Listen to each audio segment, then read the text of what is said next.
എത്ര കൊല്ലം ഈ രാജീവ് ചന്ദ്രശേഖർ ഈ BJP ചേർന്നിട്ട് നിങ്ങൾക്കറിയാം എത്ര കൊല്ലമായിരുന്നു?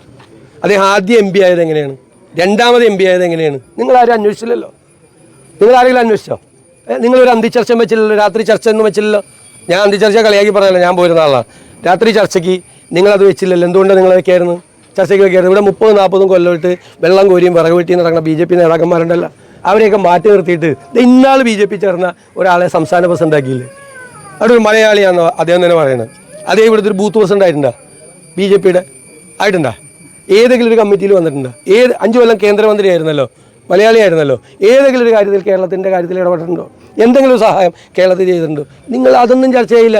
എന്നിട്ട് 1977 സിൻഡിക്കേറ്റ് മെമ്പറായിരുന്ന, 78 സിൻഡിക്കേറ്റ് മെമ്പറായിരുന്ന സണ്ണി ജോസഫ് കേസിന് സിൻഡിക്കേറ്റ് മെമ്പറായിരുന്നു, DCC പ്രസിഡൻ്റായ, 3ാമത്തെ ടൈം MLA ആയ, ഞങ്ങളുടെ പൊളിറ്റിക്കൽ അഫയേഴ്സ് കമ്മിറ്റി അംഗമായ, ഞങ്ങളുടെ ഏറ്റവും സീനിയർ നേതാവ്. നിങ്ങൾ പറഞ്ഞില്ലല്ലോ കോൺഗ്രസ് ആദ്യമായിട്ട് മലയോരത്തു നിന്ന് വന്ന ഒരാളെ KPCCയുടെ പ്രസിഡൻ്റാക്കിയെന്ന് പറഞ്ഞില്ലല്ലോ നിങ്ങളതിൻ്റെ അതിൻ്റെ 50 കൊല്ലത്തിൽ അധികം 55 കൊല്ലത്തെ രാഷ്ട്രീയ പാരമ്പര്യമുള്ള ഒരാൾ KPCC പ്രസിഡൻ്റായപ്പോൾ അതിനെ ചെറുതാക്കാനുള്ള ചോദ്യങ്ങളായിട്ടാണ് നിങ്ങൾ നടക്കുന്നത്. നിങ്ങൾ ആ ചോദ്യം BJPയോട് ചോദിക്കുക, ഞങ്ങളോട് ചോദിക്കല്ലേ.